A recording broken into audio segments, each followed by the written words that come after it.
Denim has transcended generations, adapting to the changing tides of fashion and culture.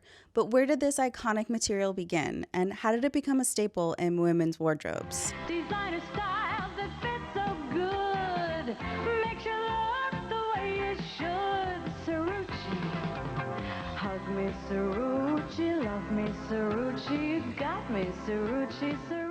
2024 marks 90 years since the official introduction of women's denim. Of course, these sturdy and practical pants were already a staple for working men since their introduction in 1873, and women often borrowed their husbands' or brothers' denim for their own work. But it was in 1934, 14 years after women secured the right to vote nationally, that Levi Strauss changed the game when they introduced the first denim pants made with women in mind. It's this moment in history that we see denim go from a workwear fabric to a fashion trend. It's also one of the most classic examples of trickle-up fashion, something I talked more about in my previous video about nautical fashion history. Denim's origins trace back to two cities, Geneva, Italy, and Nîmes, France. The term denim comes from serge de Nîmes, meaning serge from Nîmes, while jeans derives from jeans, the French word for Geneva. These locations were pivotal in developing the fabric that would eventually become a global staple.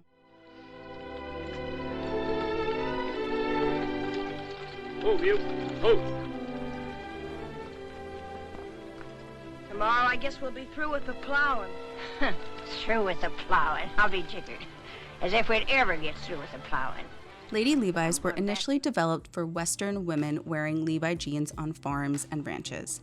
The new line also targeted women vacationing at dude ranches, where guests from eastern states or even Europe would experience life on a cattle or horse ranch. The rollout was slow, but by the 1950s, Lady Levi's were sold nationwide. A new zipper fly was introduced, they picked up the jeans nickname, and it seemed to take teens, rebellious rock and rollers, and celebrities by storm. I'll come back to this decade in a bit because it's my current favorite way to wear denim, but it's so interesting to look through photos from each subsequent decade and see how the styles evolved. In the 1960s, denim styles became narrower, evolving into a silhouette that closely resembles what we now call skinny jeans.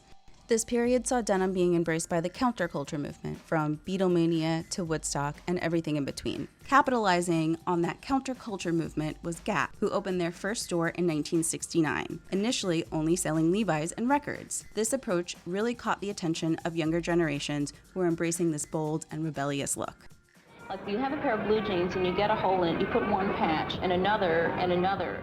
The 1970s continued the counterculture movement from the 1960s with a strong anti-establishment attitude. This movement encouraged self-expression, which led to a lot of different ways denim was worn within each subculture. Hippies and bohemians embraced bell-bottom jeans, often with anti-war patches and pins. A surge in the feminist movement saw women wearing jeans more frequently as a symbol of liberation and equality. Punks adopted ripped, safety-pin, and distressed jeans as part of their rebellious look. In contrast, disco enthusiasts favored form-fitting, high-waisted jeans that accentuated their curves for dance clubs. Soul Train, which was a popular television show that celebrated Black culture and music, shared styles from the disco scene, but often blended style with their own cultural pride. And lastly, in the late 1970s, we saw a rise in the popularity of fitness, partly due to figures like Jane Fonda, which led to stretchier denim fits. 470 million pairs of jeans were sold in the US last year alone.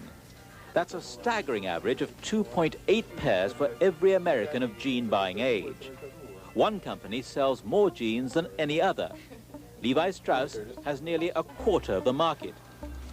But then it was the first to make them. In the 1980s, we saw higher waists and the iconic acid wash look. This era also saw the rise of designer jeans with brands like Calvin Klein and Guess making their mark. Gloria Vanderbilt, Anderson Cooper's mother, released her own line of jeans, known for their flattering fit and signature swan logo, becoming a symbol of status and style during this decade. In the 90s, we saw what we now call mom jeans, as well as big, baggy silhouettes and denim used for other items like dresses. Gap stopped selling Levi's and introduced their own denim line. Gap's approach to denim marketing in the 90s and early 2000s included iconic dance commercials showcasing how their jeans could move with you. These ads featured choreographed dance routines highlighting the versatility and comfort of their denim.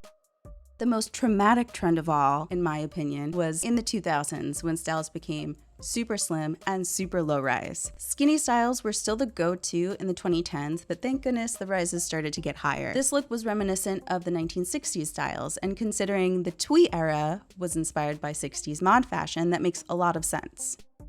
The cyclical nature of fashion trends often reflect broader economic and societal trends, with a return to classic styles during times of uncertainty. A quick look at denim-focused brands show that essentially all styles are available right now. So instead of returning to one classic style, is the overwhelming uncertainty of the world making us return to all classic styles? Though we are leaning towards wider legs and higher waists, with comfort and versatility being key, the shift towards comfort and practicality reflects a broader trend towards sustainability and mindful consumption. And while I think that's great and something that should never go out of style, I can't help but wonder if that too is a reflection of the times.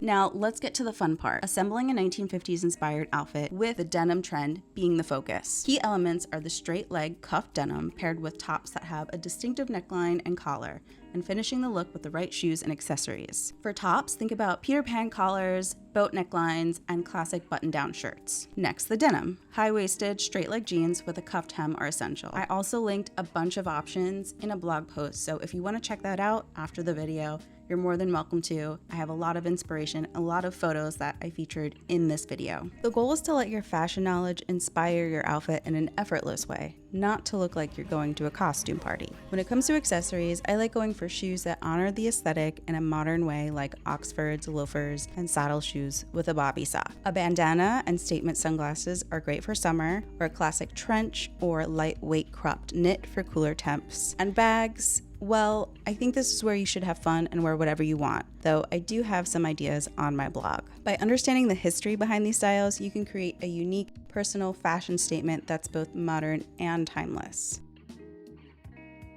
There you have it, a fun deep dive into denim through the decades. Don't forget to visit my blog for all of the shopping links and more fashion tips. Thanks for watching my second ever YouTube video. If you enjoyed this, please give it a thumbs up and subscribe for more fashion insights.